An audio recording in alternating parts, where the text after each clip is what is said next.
more participants joining as I speak. So let me just quickly start today's proceedings.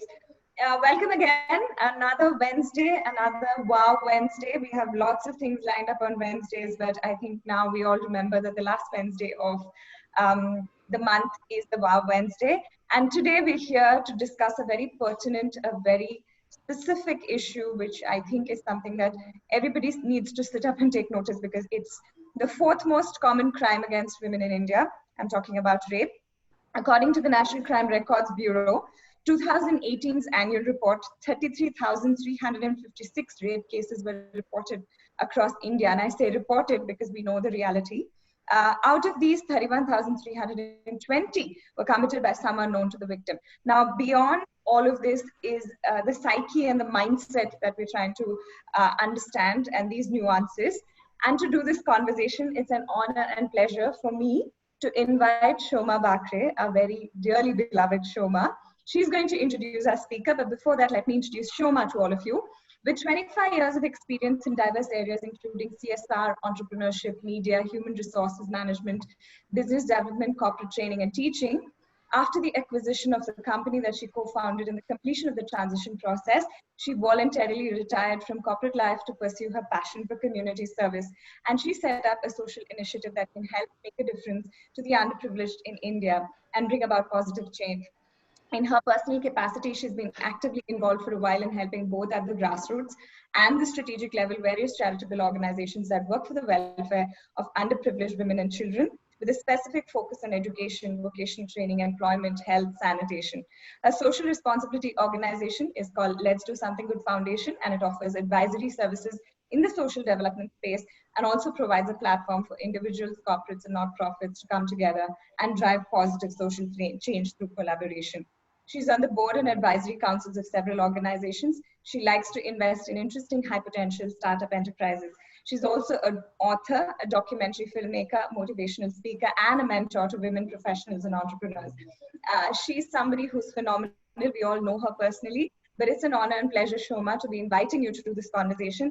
And I will hand it over to you and to introduce our speaker. And post that and post your conversation, I'll take over. We'll do the photographs and move into the Q&A. Handing it over to you, Shoma. Welcome and looking forward to this conversation. Thank you so much, Shreya. As usual, you're so kind and generous with your description of me. I think, this evening is very special in multiple ways. We have Tara Kaushal, an author, a writer, a media consultant, who has touched upon a topic which most of us don't discuss so much. I think all of us at some point or the other have been victims of some kind of violation. It may not be rape, but it is something that we felt very bad about, particularly in the hands of the other sex, the opposite sex. And since we were small, we've gone through a lot, but we just, we've brushed it off. We've tried to bury it. We've tried to think of it as something which is, as girls, as women, we're supposed to face. But Tara Kaushal has written a book, Why Men Rape, an Indian Undercover Investigation, which I think is something which all of us should read, just because it tells us what a systemic problem we have by accepting a patriarchal, society blindly and not really fighting back. So this evening for me particularly is special, because this is one topic that, in all the stuff that I've done, I've never really broached so much, except for a little bit of domestic violence cases here and there and all of that. So I would like to welcome Tara and thank her for spending, this evening with us. It's going to be a very interesting chat. This book was published by HarperCollins in June 2020, and we're lucky to catch Tara so quickly, soon after, the publishing of the book. What we know about Tara from what I've read of the book is that she is now on the front lines of talking about gender violence. She is one of the, I would say, the youngest activists in this area, and she has written much about it. She has spoken much about it on all channels of media, and today she is with us to share her perspective on this particular issue that we have. And she's going to talk about the book that she has written. I had many questions as I read the book. So as I was telling Tara before we started, that I had so many questions that I said, let me not ask her any questions. I'll start off with one question, and then we'll create a conversation around that, because there are simply too many issues that Tara has brought out in the book. Although the title says rape, it goes far beyond just rape. And Tara, you would agree with that, right? I mean, you have touched upon so many issues that underlie the concept of rape, and the issue of rape that all of us, look at with fear and don't want to talk about so much. So welcome, Tara. Tara has, yep, before I Very kind. hand over to you, I must talk about your awards. So she has also been awarded the Ladli Media Award for Gender Sensitive Writing in 2013-14, and in 2018 she was awarded a Femina Women Super Achiever Award. So welcome, Tara, and we look forward to spending the evening with you today. Thanks for having me, Shoma. But listen, you're so kind. Thank you. Yeah, I'm blushing a bit, but that's fine. Thanks for having me, and I'm looking forward to this conversation as well. Thank you. So I think, Tara, when you wrote the book, you clearly had something in mind, right? And as I started reading the book, as I read through the pages, I was agitated, I was angry, I was repulsed, I was upset, I was unsettled. And as I read every page, I was wondering, why would she write this book? It takes so much to be able to do this, and it takes so much of risk to even do what you did, right? So I think that was the primary question that I had. And as I went through the book, I got my answer in the conclusion section. But I will let you answer that after letting people know that this is a book you have to read. And I'd really like to know, amongst the audience, how many of you have actually read this book? Me. Okay. Everybody's on mute. Yeah, but you can put it in the chat box. If you have read it, you can just put a thumbs up. If not, it's just Antra and me. Okay, so since none of you have been able to read the book, I'll ask Tara to tell us, what is the book about? Tara, all yours. So, Why Men Rape, an Indian undercover investigation, is a book about the reasons for rape in India. And for it, I went undercover with 9 men who have raped across the country. The agenda was primarily to put the onus back where it belongs, on the men who cause rape, and not focus on, the victim and whether the victim was in the right place, in the right place, what was she wearing, was she intoxicated? I wanted to actually put the onus back where the problem actually lies. And also, in order to solve a problem, you have to understand it first. This was my attempt at actually doing that.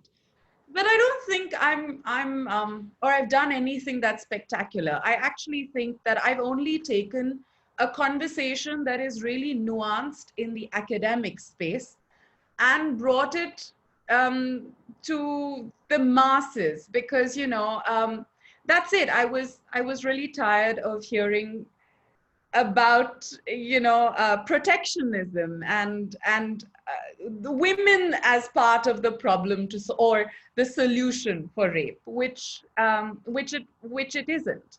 So I just wanted to put the onus back where it belongs, and that's why I did this book. But yeah, that's what the book is about. It is about the causes of rape in the Indian subcontinent.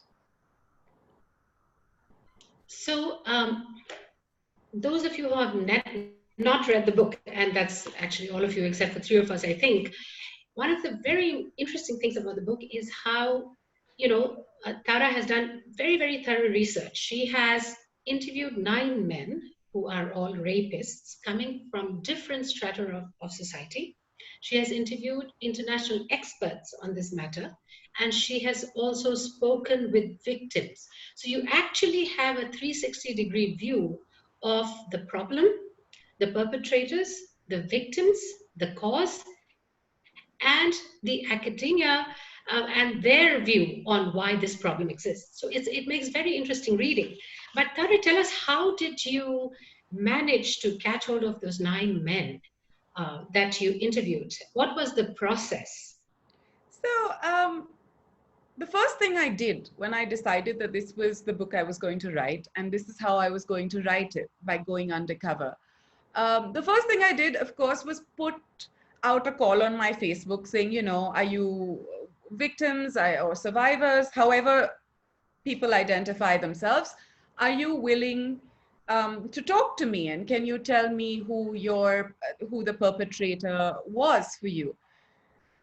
And at that point, I had not fully understood a factor that I unpack in the book, which is that gender violence follows class lines. Now, this means essentially that men of our strata, or the topmost strata of society, have access to women of their strata and below. So what tended to happen was that all the women I spoke to were raped by men like us, people like us. And as much as I didn't want to promote the Shakti Kapoor idea of rapist, I also knew that, you know, this was not the kind of man who was representative of men in India in any case. So for the rest of the men, I mean, out of these 72 men that I have on an Excel sheet, for the rest of the men, I approached NGOs, I spoke to local contacts, local media, detective agencies, the police, and finally got 9 men across various stratas of society. So 2 of them are people like us, of the Me Too variety, and the rest are from lower stratas of society as well.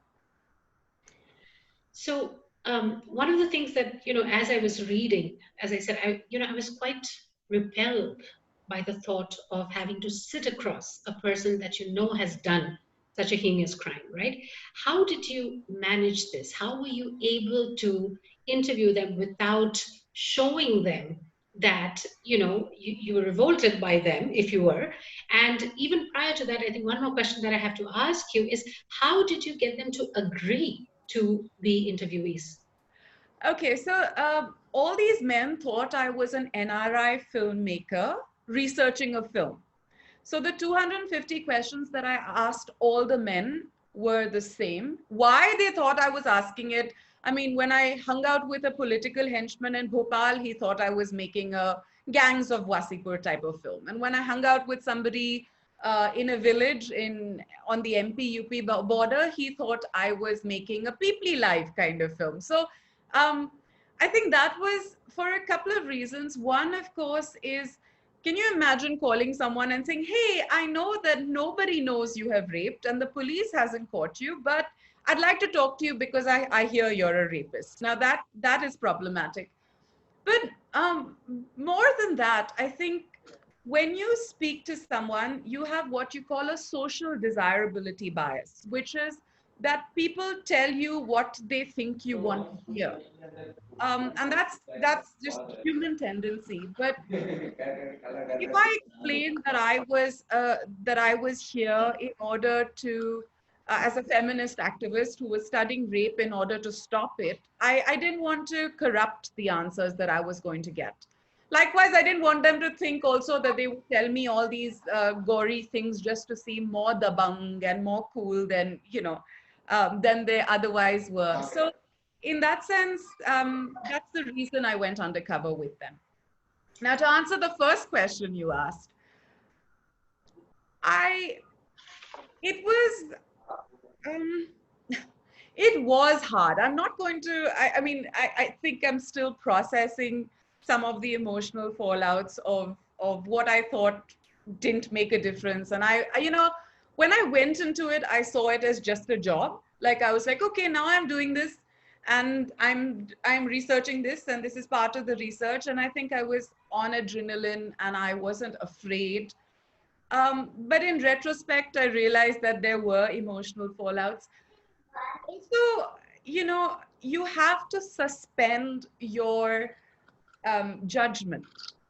And you have to extend sexual empathy or empathy in general, because if I didn't suspend my judgment and if I went there with this closed mind saying, you know, my empathy lies with their victims and I can't hear about this, or all of, and I can't do this, or I don't want to listen to this, I would just come away without having gotten what I set out to find. And so it was difficult, but I think you're just in it and you're doing this job. And I think every time I was too overwhelmed, I focused on why I was doing this to begin with. And this book became, I don't know, my reason for being for a while, for 7 years actually. Okay, so you had help in recruiting these people, you said, right? And then you traveled to various places to meet them in very risky environments. You were in hotel rooms with these men in some cases, the river in some cases. At any point, were you afraid, or your past experiences gave you the courage to be able to handle whatever may come your way? I think it's a personality type, but I was, as I said, I was more excited at this stage. I think it was the spouse who was sitting and watching my WhatsApp location and getting really stressed out when I didn't have signal in some village. He was more afraid, but there were two situations, one in Bhopal and one in Kathua, where I was before it became as infamous as it did. There were two instances where I was like, dude, I've got to get out of here. One of them in Kathua. So my subject lived in a village in the Kathua district, which is about an hour and a half from Jammu. And I realized, I was staying in Jammu and we traveled to meet him, but I realized at some point that he was trying to trap me, to get me into his village. And, it just, my assistant and I, and this assistant traveled with me for part of the research, not all of the research, but my assistant and I realized that this was what was going on. And so I've had a couple of stressful days, but overall, I don't think the danger of it was what got to me. I think the emotional toll was what got to me periodically. Once, I think 9 months after I started going undercover, I started the project with full time, which was April 2017 is when I took it on full time.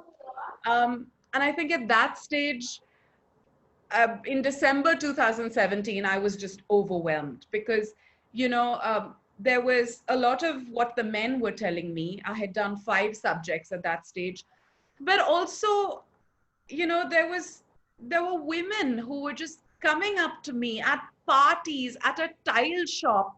If they online, of course, when they heard about the project, like I would go out to a party and be dancing, and then someone would come to me saying, hey, listen, lovely to see you. I heard about your project. By the way, I need to tell you something I've never told anyone before. And while I was available for that, and I continue to be available, there was a toll that it took. And then that was December 2017.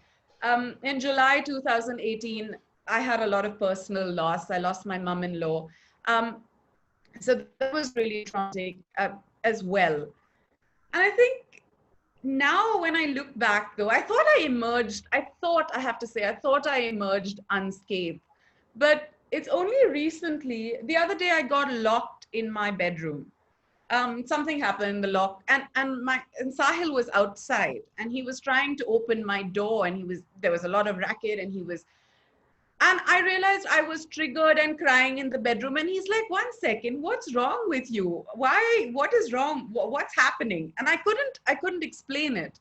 But I realized that there are emotional fallouts, and I'm finally in therapy after 13 years. So but it's something I had to do. This book is something I had to do. Mm-hmm.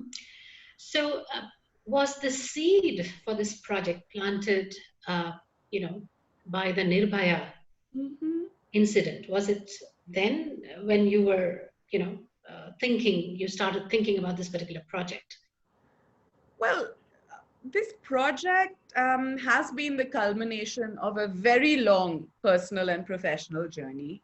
I think I realized that a lot of my earliest writings, like my earliest published writings, were all about fighting back against sexual violence. And this is when I was just starting to write, when I was 23. And, my first articles were all about this, about sexual violence. Of course, I wasn't as articulate, or I was looking at it piecemeal as opposed to systemically, of course.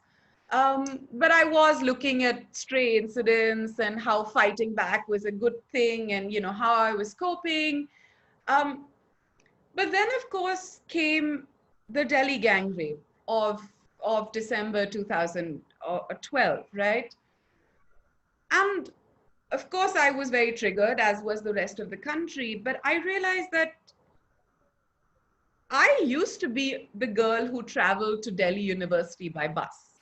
I used to be that person just 10 years before. So while I was triggered, I was also I was like, listen, this is not changed.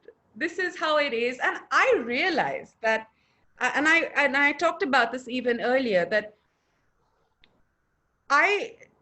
my experiences on Delhi, the bus that took me from Noida to Chanakyapuri, to college in Chanakyapuri in Delhi, impacted my attendance. Though I topped throughout college, my professors were like, you love college, you do so well, but why don't you come? And I would keep saying, look, it's just this experience.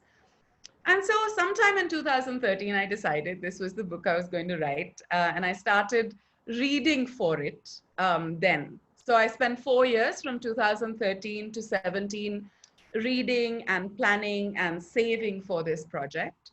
And finally, it's in 2017 that I took it on full time. Mm-hmm.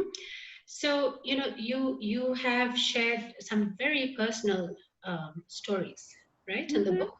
And because you wrote about it, and people are going to read about it, I will also touch upon them here, because it's important for us to understand the journey you've been through. And I think, as I said when I started, I think what is most commendable is how you're able to come out and talk about it and try to help others who have gone through this. So for those of you who have not read the book, unfortunately, I'll give away some details here, but please do go back and read the book. Tara, at the age of 4 or 5, was raped by her gardener. Mm-hmm. They lived in a naval base. Her father was in the Navy, right. And a very trusted household help raped her when she was 4 or 5 years of age. And she's written about it in the book. And I think when I read that, the anger, the anguish, and the concern for, have my children gone through something like this that I don't know about? Those absolutely dominated my mind for a while. Tell me, having written this book, has it given you some catharsis, from the experiences that you've recounted of sexual violence against you? So the experience with my gardener, I don't remember it. And also, I don't remember too much about the details, of course, but also because my parents didn't know about it. And this is despite how woke they were, how vigilant they were, all of these things. But also, since my parents didn't know about it, it didn't really impact my life or my lifestyle or my freedom. But I think what happened to me when we moved to Noida, where, we moved from being in safe spaces of naval bases, and we moved from there to being civilians in Noida when I was 12. That I think was more dramatic. At least immediately, the idea of my parents being obsessed with my hymnlines and my deadlines and, where are you going? What are you doing? Getting flashed at on the way to school. This was just every day. And so I think that the seed for the book actually came from there. The question I started asking there as a 12-year-old baby feminist, newly in Noida, which was, why are the lives or the actions of men impacting my life so much? And why can't they stop? Why am I being, forced to come home? And why can't I just play outside and just be, And I think that, I mean, 25 years later, this is the book that comes. And I have to go back to a quote. I forget her name, but the girl who, or woman who finally got Larry Nassar, the US abuser of the doctor who abused the whole Olympics team.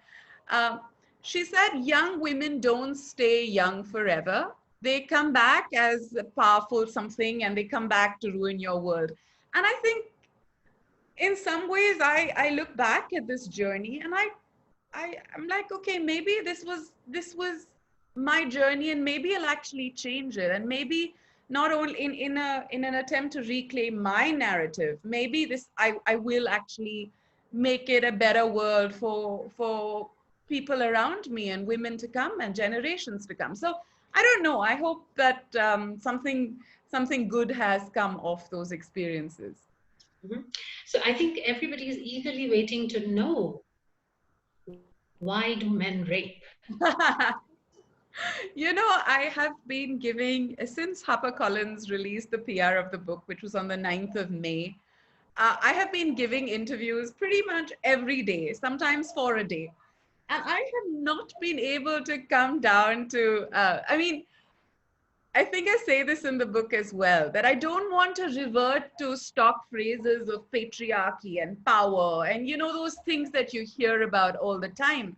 But there's no way to give you a quick answer. All I'll say is this, that men across social strata rape, but the reasons for rape and the paradigms for rape differ across social strata.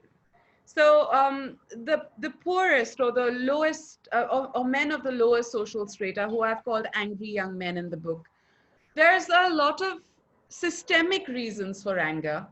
They also don't know what rape is. And I think this was my biggest learning in the book.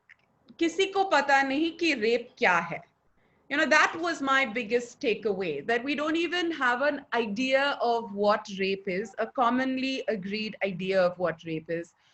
People think it's what happened, you know, people continue to think it's the Shakti Kapoor idea of, and I think that's something that's been perpetuated because of the Delhi gang rape.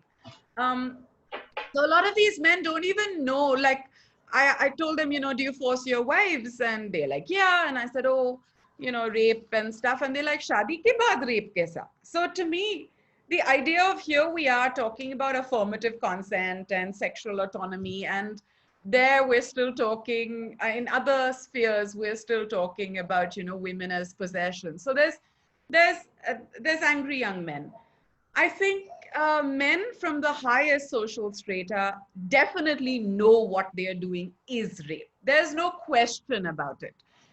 You cannot tell me that that any one of the men accused in Me Too didn't know what they were doing was wrong, or thought it was acceptable. They just know that they're going to get away with it. So men of this social strata, if they are predators, they're infinitely more dangerous, because they have access, as I said earlier, gender violence follows class lines. So they have access to women across strata. They're also trusted. And I think this to me was a very difficult section to write, because one of the men that I profile is a very famous spinal surgeon who raped, as you know, you've read the book, but who raped a friend of mine on her hospital bed after a surgery that he had helped conduct. She was 12 years old, and she is now 38 and has been paraplegic since. So to me, again, no one's going to question a doctor wanting to be alone with his patient. No one is going to question that. So these men are given the benefit of doubt. They're in positions of power, and they're very, very dangerous. And finally, it's what I call the worst of both worlds, which is men who take gender paradigms and anger issues and stuff from, you know, when you talk about upward mobility, they take this from the lowest strata of society, from poverty, and they then are in positions or come into positions of power. And I think one of the examples that really exemplifies this for me is when Me Too India happened, or phase 2 of Me Too India happened in late 2018. One of the stories that came up was garment factory workers in Bangalore said, all this Me Too and all is very well, but our supervisors have historically expected us to sleep with them to get our salaries. So again, it's the idea that women are possessions. It's the idea that, power means there's anger and power issues. It's also the idea that power means the ability to impose your will on more people. And these men with these paradigms come into positions of power, like supervisors in garment factories. So this is also it's also very complicated. I think coming back to stock phrases though, patriarchy, of course, and power and anger issues. It comes down to that, as all experts have always told us. Mm-hmm. So, while I was reading the book, the other thing that you talked about is the proliferation of, influences from the internet, the smartphone, Bollywood. These are, three things that I think across the board, all your interviewees agreed were influences, right? So, what is your take on that? Because that's not going to go away. No, it's not. And I think let's talk about the phone, the smartphone. Now, the smartphone revolution, particularly since Jio came with free data in 2016, I think, the smartphone revolution has been the porn revolution. Now, this is problematic because there is absolutely no idea of sex education. There is no idea of what regular human interaction is like. And the only idea of what sex actually is comes through, exposure to porn. So, and now we're talking also of rape videos. So if that's what they think rape is, sex is, and normal sexual interaction is, it's definitely going to have consequences. So porn is hugely problematic, and the proliferation of porn is hugely problematic, as is Bollywood, of course. Bollywood sets paradigms for what a man is and what a woman is, and each of the gender roles, and also the paradigms for what a relationship should be. And I think in all these panels, we talk about historic Bollywood, we talk about Nana Kehte Pyar Tum Hi Se Kar Baithe from the 1970s. We talk about all of those stalkerish paradigms. And then we also talk about Kabir Singh, which came out in 2019, was it, or 18, last year. And so, there isn't, you wonder how far we've actually come, or have we come far at all? And I think this paradigm, when you think, and women have it too, right? That women will play hard to get, and he will ask and ask and ask until, or woo her or stalk her, but we don't call it that, until she eventually capitulates. Extend that a little bit, and it's coercion and rape. You put that in a sexual paradigm, and it's exactly what is coercion and rape. So we've got to correct these. But again, I'm not in favor of banning stuff. You can't say Kabir Singh should have been banned, because that's hugely problematic. I just think that we need to be aware of where we're putting our money and our votes. And so if we stop paying for Kabir Singh, maybe Kabir Singh will not get made a few generations down. And we can look at healthier paradigms. Mm-hmm. So in your book, you also cite statistics about, how not to believe the numbers that we see of reported rapes, right? Because it's a minuscule portion of what actually happens that is reported. And I think, again, it's even worse in rural areas versus urban. So would you like to talk a little bit about that? Yeah, I mean, so the idea is how many rapes are reported. And there is actually, to me, there was no, or I thought in my limited understanding, that there was absolutely no way to actually map how many rapes were underreported. But these journalists, these data journalists did something very interesting. They mapped reports of or accounts from survivors from the National Health Survey. Sorry, I'm getting this wrong.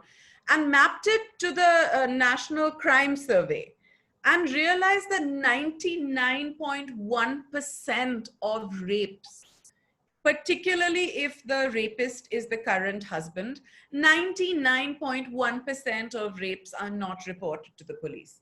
And if the rapist is not the current spouse, it's 85% of rapes that are not reported to the police. So we can talk about the paradigms that cause this to happen.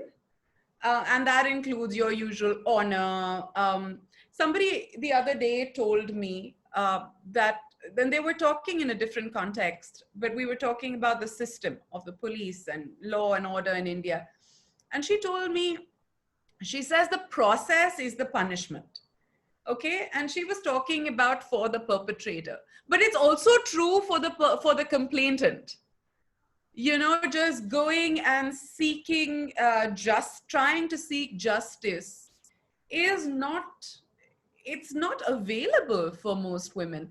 And now also, okay, in 2016, I had these men send me rape threats and dick pics online. And I thought, look, I'm going to be writing this book. I'm working on this book.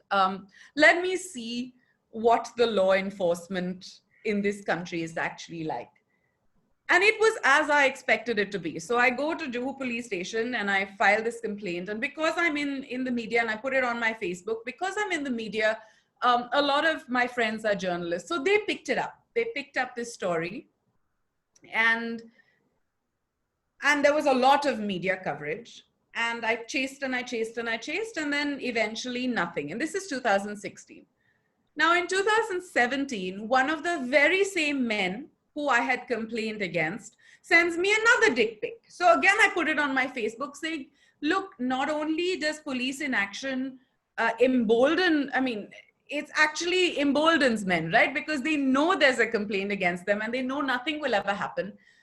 And so I put this on my Facebook, and again, there was a lot of media coverage, and again, the Mumbai police woke up, and again, they had lost my complaint, and the cyber crime division knew nothing about my complaint, and again, nothing happened.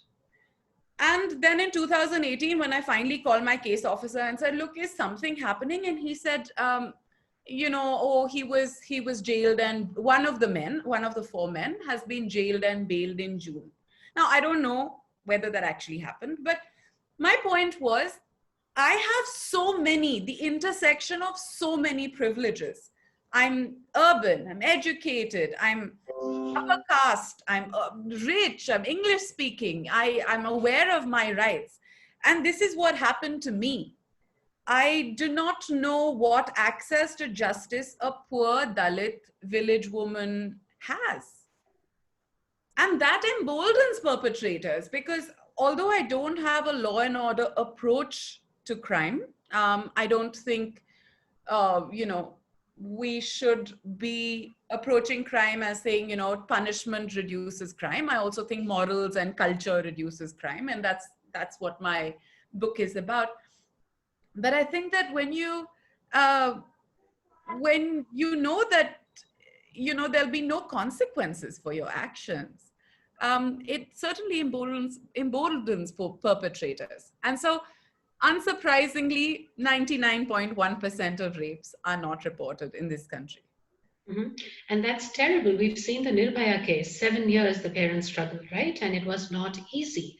And you know what's scary is that in the rural areas, some of the stuff that you wrote, as you said, men, and not just rural, but men are not even aware that they're doing something wrong. Some of your interviewees, were like, the girl wanted it. They feel that, what they're doing is not wrong, or they're not scared because, as you said, they know there are no consequences whatsoever. So all put together, it is a horrendous state of affairs. And so one of the things you write in your book is that the way to break this cycle of gender violence and sexual violence is to have a society that's egalitarian, lots of love, where people have respect for each other, and there is no patriarchy where the male feel that they are dominant and they are entitled to certain things over women. But those are centuries old concepts, right? And not just in India, across the world, women have always been seen as the weaker sex, except for a few matriarchal societies, a handful of those. What do you think we should be doing to, there was the Me Too movement, of course, but these movements happen and then they slowly die down. For everything to change, and for you and me and our children, our grandchildren, to go out fearlessly into the world without worrying about their hemlines, about the time of the day, and things like that. What do we need to do? Look, Shoma, I have to come back to patriarchy and the fact that it exists, and it exists across the world, but it's time for it to go. And here's why. So let's look at the origins of patriarchy. Patriarchy is common around the world, of course, excepting a couple of matriarchal societies, as you mentioned. And of course, one of the easy things to say is, oh, it must be common because it originated across the world. But let's look at why it happened, right? It originated in pre-agrarian times, when physical strength was the most important parameter for survival. Right? I mean, there were tigers outside your tribe, and war crime. There was stuff that you had to do. You had to forage for food across long distances. So physical strength was the most important parameter.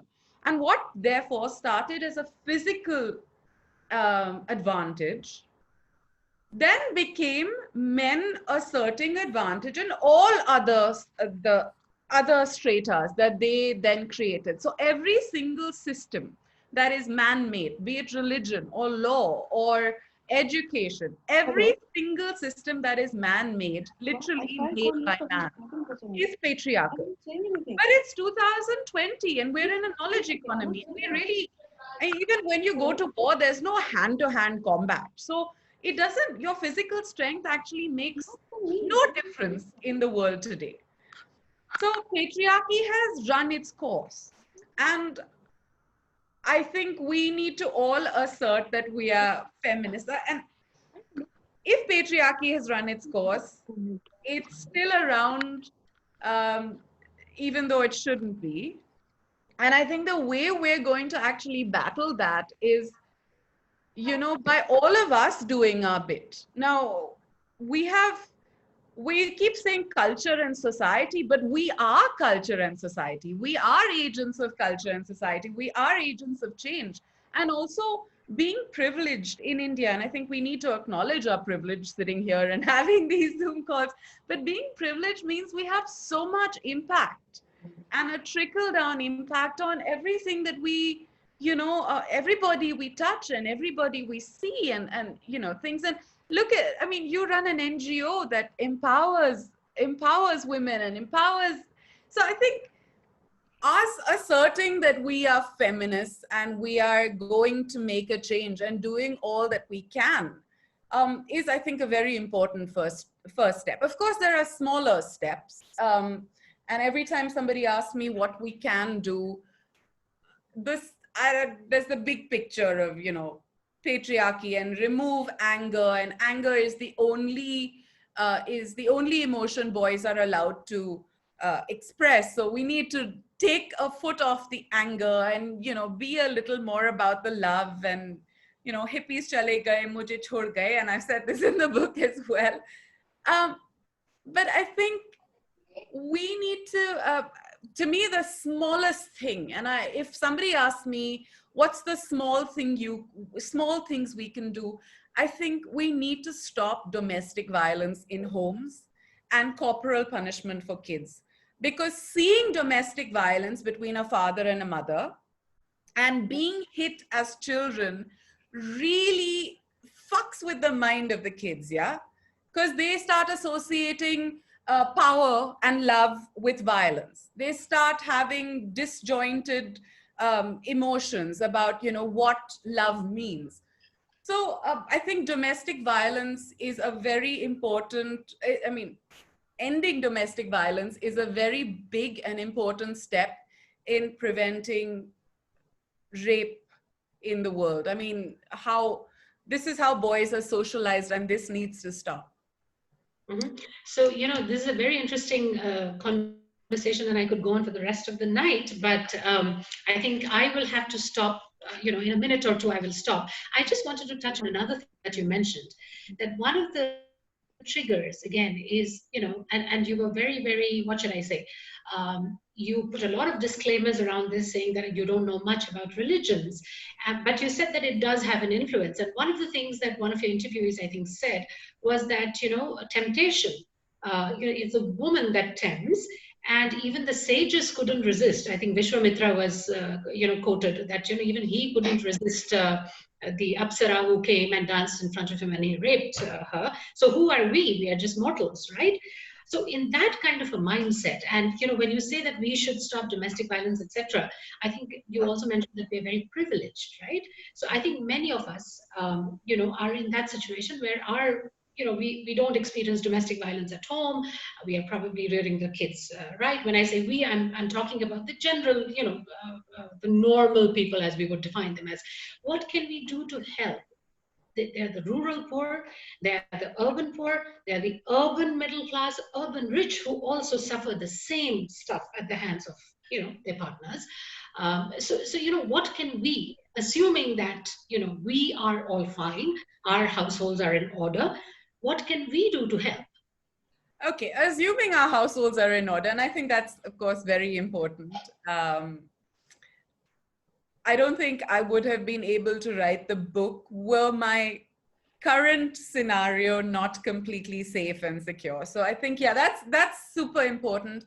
But I think that, of course, as I said, we need to be louder and prouder and wear our politics on our sleeves and talk about it on social media, because for every one of the BJP IT cell trolls, we need to also lend our voices. So there's part of that. But the second thing is, I think it's very important to support NGOs that work with men and boys. And I'm not saying women's NGOs don't matter. That's not what I'm saying. I'm not even saying that NGOs that work with women who are in situations are in, domestic abuse situations or are survivors.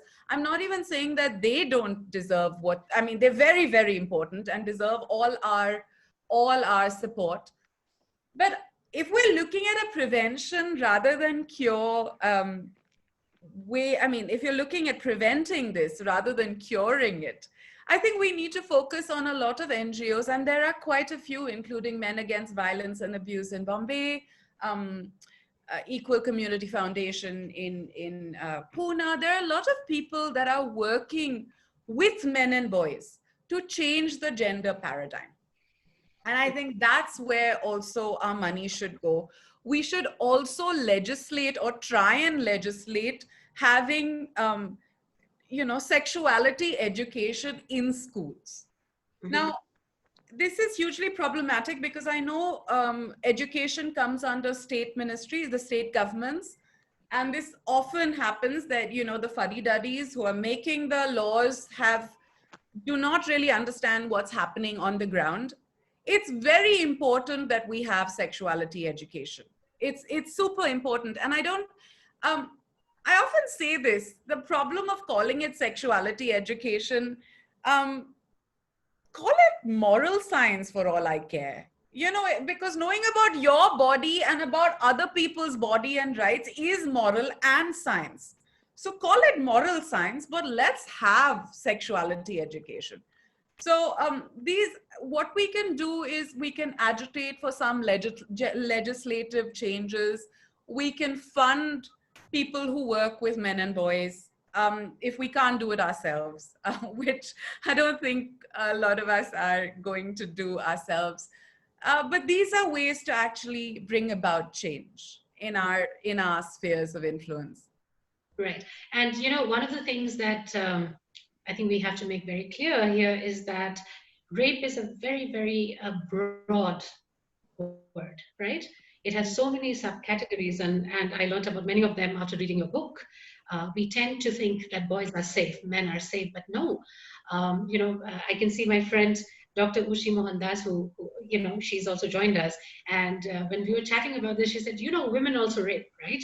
And she works with lots of people, in that space. So yes, there are so many different colors of rape, but your book chose to focus on the masculine hegemony, right? And what's happening in that space, which itself is mind-boggling and terrifying. So I think we've, whoever has joined today has taken the first step in trying to lend our might and voice to this. I read the book, and I think, I'll try and do my bit. I'm certain once everybody read the book that you've published, it's an eye-opener for all of us. It's just impossible to ignore things anymore after you've read the book. So thank you so much for writing that and for sharing the book with us and for coming on here today. We're not done. I think Shreya is going to take over. She has a plan of taking some pictures, and then we're going to open up the Q&A with the audience for about 20 minutes. We'll have that. And Shreya, are we going to have them type in the questions in the Q&A box, or how do you want to do it? Yes. So we have time for questions, and we will take questions. I'm just going to request everybody to quickly put on their videos because usually when we wait for the Q&A to happen, we miss out on taking a screenshot of everybody who's part of the conversation. So while you switch on your videos, thank you so much, Shoma and Tara. I think we've only barely just scratched the surface of what all of this entails to be and become. I think there are so many nuances of even looking at language itself and how we behave and we treat our own personalities in the spaces that we're in. So while I get everybody to switch on their screens, I'll also tell you all that we have quite a few of our folks who joined in. If you can just lift your screen so that you're in the middle of the screen and if we can see you all.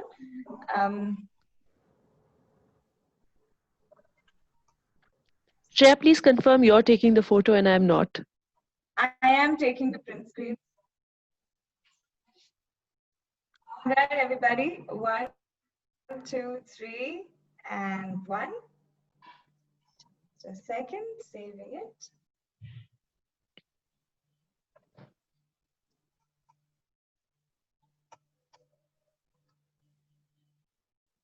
Saved. I still need to do one more, so hold on, please. We have 2 screenfuls of people, so just please hold on. And screen 2. Smile, everybody. 1, 2, 3.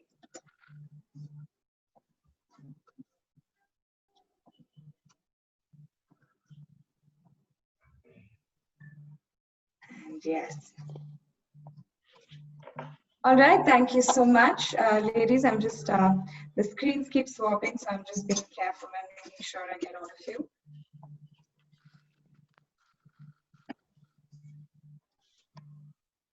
Yeah.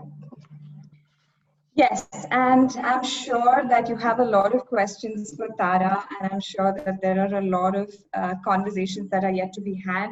So can we quickly pull up the chat, or if you can just raise your hand and we will get the question over to you. Shoma, do you want to sort of step in and close, or we'll finish the Q&A and then I'll hand it back to you? Sure, sounds good. Yeah.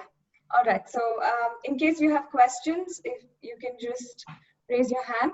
Yes, from Chandra, there's a question. Do you think that sexual repression could be a reason for rape? That's a question that's come in. Of course, but if you mean sexual repression in the sense that men are not, we are not allowed to have healthy relations between the genders. If that's what you mean by sexual repression, sure. But I mean, is it the idea that, I'm sorry, I'm not certain what you mean by sexual repression, but yeah, I mean, we don't talk about sex with our parents or in a healthy fashion.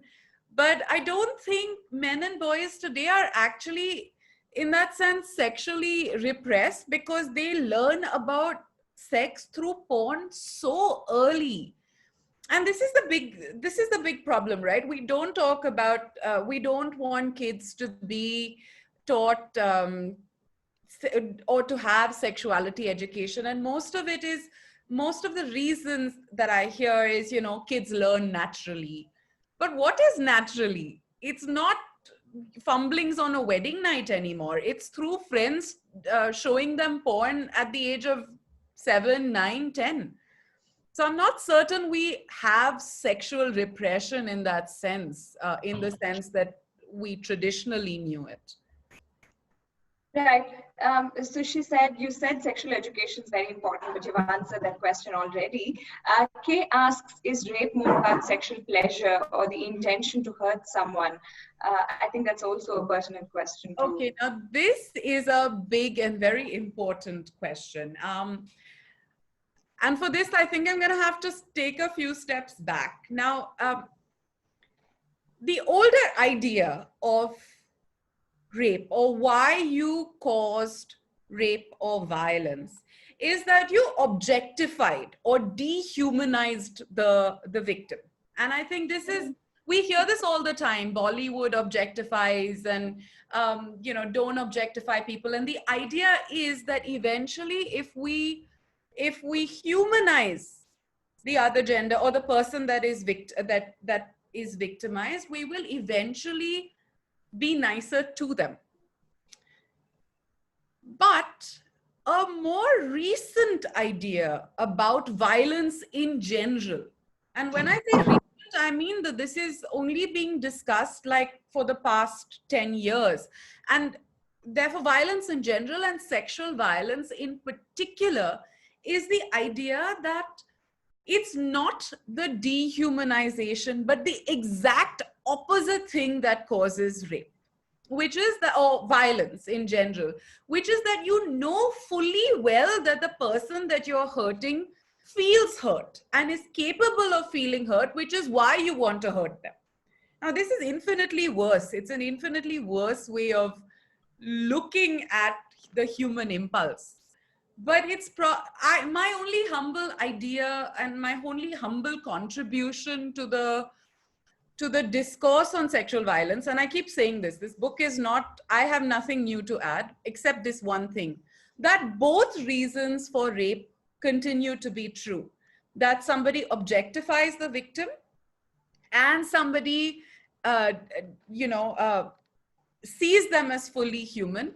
And it depends on the individual perpetrator's dynamic with the individual victim at that particular point. So let me explain this, okay? When there is marital rape, okay, just a choice between his desires and her desires, and he says, okay, I'm more important. At that point, patriarchy is certainly at play, but also at play is, in a choice, I don't hate her or anything, I objectify her. But when you are seeking to cause pain, when marital rape is about anger or power, or, you were rude to me, or you were rude to my mom, main dikhata hu, or even when it's gang rape, when there's anger and power issues involved, at that point, you fully recognize the person as being human and being hurt. So I reiterate, it depends entirely on the individual perpetrator's experience with the individual victim at that very moment. So yeah, both things are true. Right. Tara, cheers to you for the fantastic work, says Priya. You mentioned that it did take a toll on you, wishing you a healthy recovery. What advice would you have for someone who would follow these lines of research to take care of themselves? I think it's a pertinent question because it's true that women spend 4 years of their lives worrying about their safety. So what can we do to take care of ourselves? Physically, again, when we talk about protectionism, which is, where parents say don't go out at night, or you say I need a friend to drop me home, where we talk about protectionism, I always react saying, but it's the boys, tell the boys not to rape. But it's also practical. So I get it. I also feel though that the more women who reclaim space and the more women who normalize going out and living their lives and doing whatever we want to do, the more men will get used to us in their space. And so I really think that every time we reclaim space and every time we loiter, to quote that very famous book, Why Loiter, we are doing feminist acts. So living a feminist life is super important. Priya, emotionally. Yeah. Priya, I think just we need to, we need to recognize that, mental health is kind of like a spectrum. And, we have emotional immunity. And this is a term my husband came up with one day, and I have just used it. I've whole scale used it, this emotional immunity term, because I think we keep pushing ourselves, and one fine day it's too much. And so we need to, for me, finally seeing a therapist has been, not that I ever had problems with therapy, I've been in therapy before, but recognizing that, my immunity was done and over, and I needed to sort out my mental health was important. So I think therapy is important. I also have small tips and tricks about how I deal with neurological issues. But this is a very interesting one. Several years ago, my mom, many years ago in the 1980s, my mom visited a therapist or a psychiatrist who apparently told her, do you exercise? And she said, yeah, I exercise. And he said, no, do you play a ball sport? And she said, no, but I exercise. And he said, no, you must play a ball sport, because apparently, and this is something I do a lot, so I play a lot of badminton, but apparently he said that apart from the serotonin that is released through exercise, when you're upset, your subconscious, your neurotransmitters are just going. They're just going. Whatever you're doing, your neurotransmitters are still focusing on the thing that upsets you. But for the very minute or the very brief second that your racket connects with the ball, or in my case, the shuttlecock, for that very second, everything snaps. Your neurotransmitters, everything snaps. So it's a great way to keep yourself mentally fit and not in a cycle of depression or so yeah, that's what I do. But those are my tips and tricks. Yeah. Rahul says, thank you, Tara, for having the strength and conviction to do this at a personal cost. I think it's very important to have an open dialogue if we have any hope to change the way things stand. Every time we talk, it is a little less taboo. Absolutely. Thanks, Rahul. Thank you. Kuheli says, did you go to the steps that our legal system is suffering from to help the victims and to get justice? Do you go to the steps that are... I think the question is, did you go through the steps also looking at the justice system and the way, there is no legal recourse for women against sexual crimes, but maybe that can change if we are more vocal. Okay. So I'm just going to answer. Okay. So the reason I don't have a law and order approach to gender violence is because I think prevention is better than cure. And also, change the law is the easiest thing for a government to do. Whenever there's a problem, the first reaction is change the law. There's a big rape case, change the law. There is minor got raped and murdered in MP, fine. Now capital punishment for minor rapists of minor victims. So changing the law is the easiest thing to do. And frankly, there are cracks and crevices in our law that I can address. But that's not what I want to focus on. The problem with Indian law if we want to talk about the legal aspect, is the enforcement. It's not really the law or the case law or the legal, or what our constitution or any of those things. It is enforcement. So are we going to talk about, it's quite, the solution to say legal reforms and police reforms and enforce and make the system faster, better, I think these we know.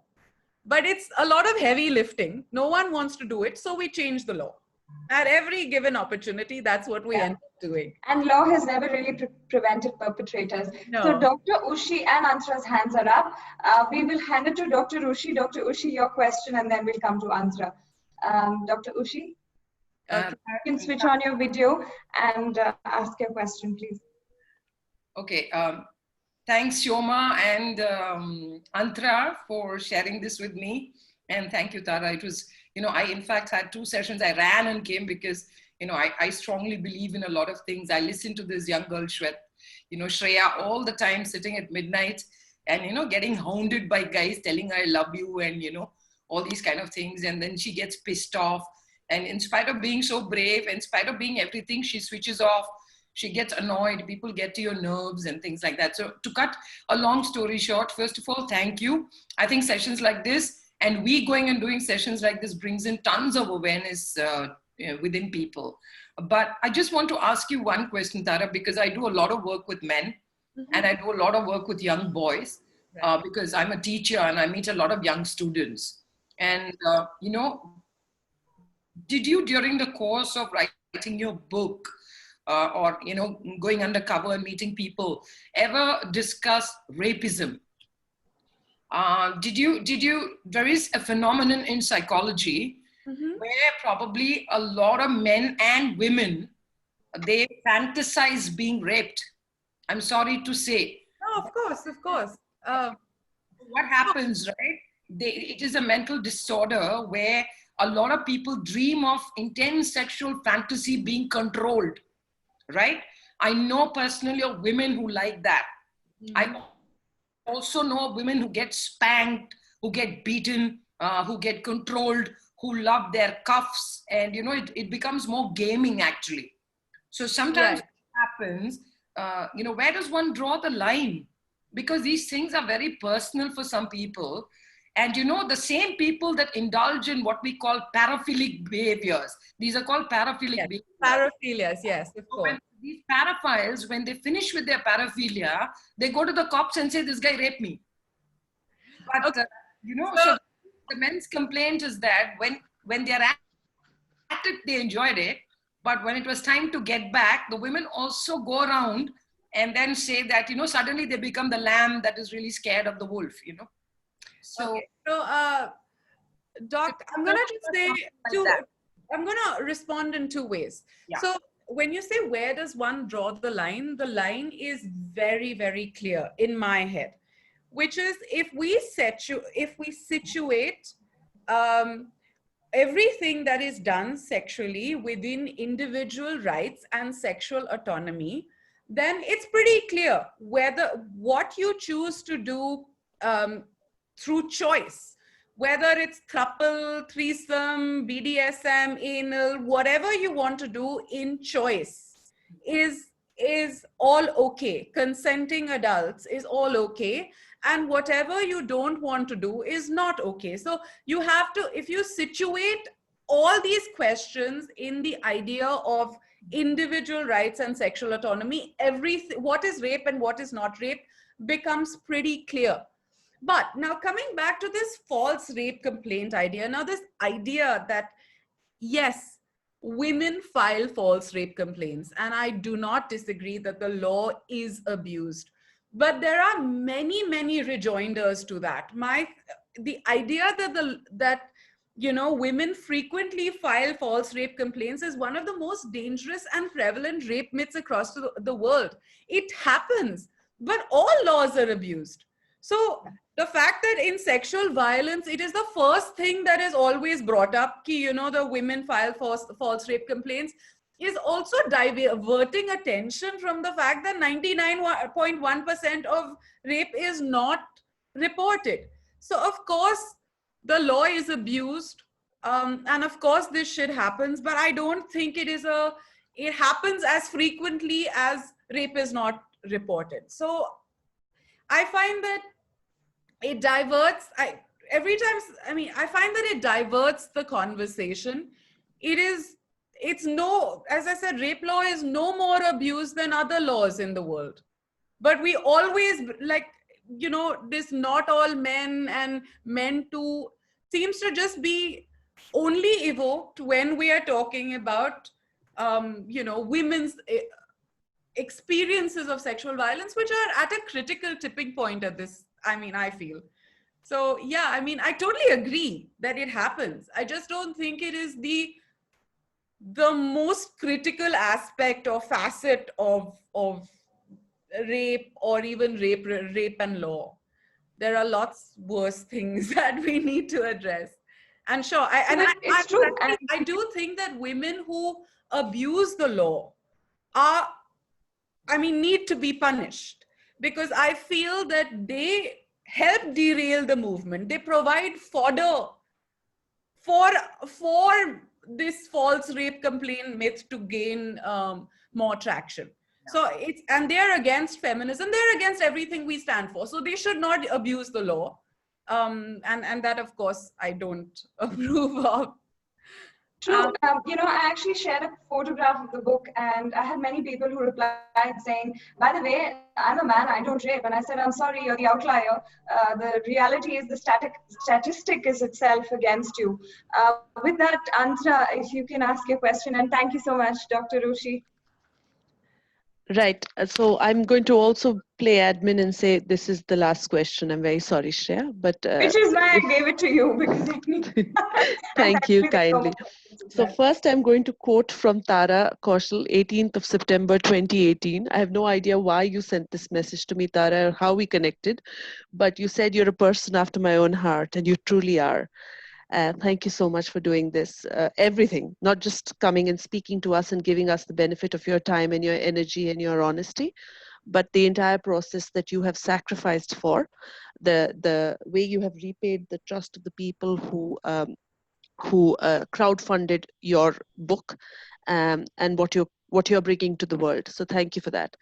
I don't have a question. I merely have a comment to make. As a person who was one of the first female black belts in Taekwondo at the age of 14, who refereed the national games in 1998, and who has, a personal safety model that is ageless or genderless, I've worked with over 20,000 children and adults across genders, including transgenders, disabled people. And one of the things I always say to people, and I'm going back to a point that you made about ball sports and badminton, one of the things that you will discover about the difference between men and women is our experience of touch. You cannot teach safe touch and unsafe touch to women or young girls because they don't experience touch at all. So my input to everybody who's an educator, who's a parent, especially for girls, is encourage touch sports.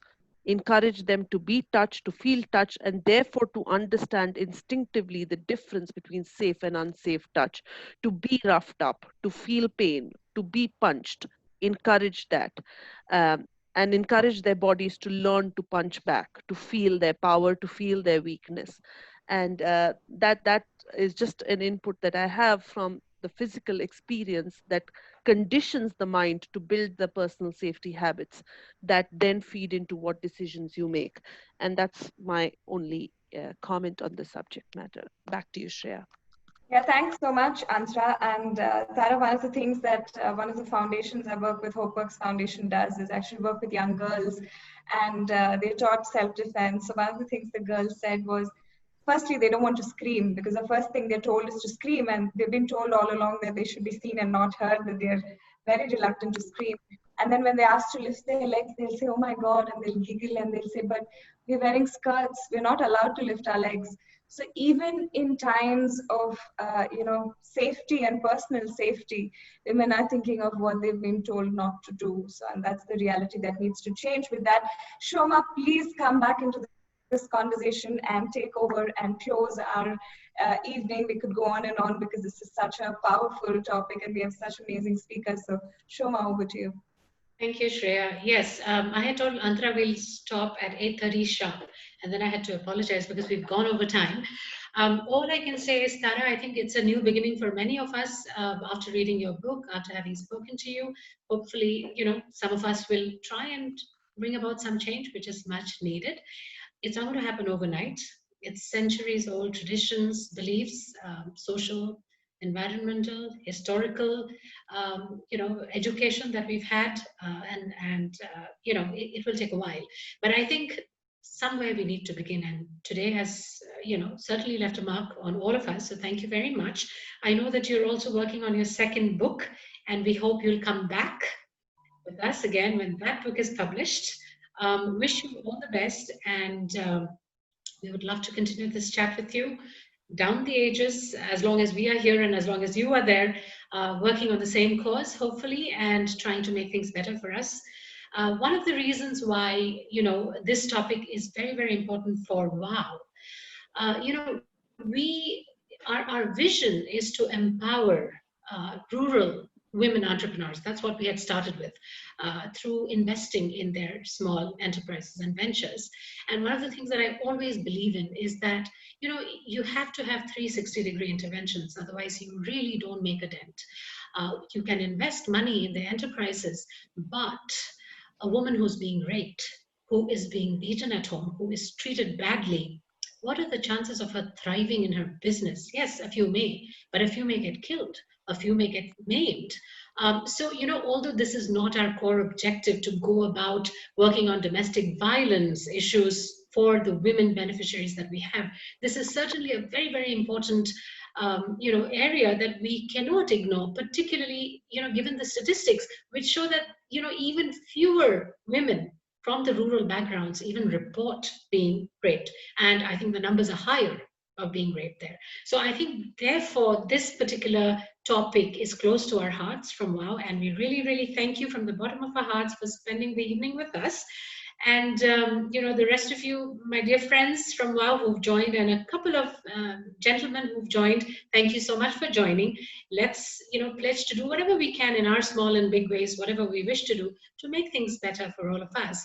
One quick announcement for our WOW folks.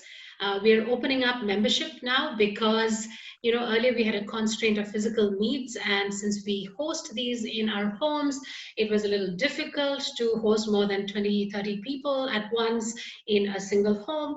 Now that we are online, maybe one of the benefits is, that we open up membership.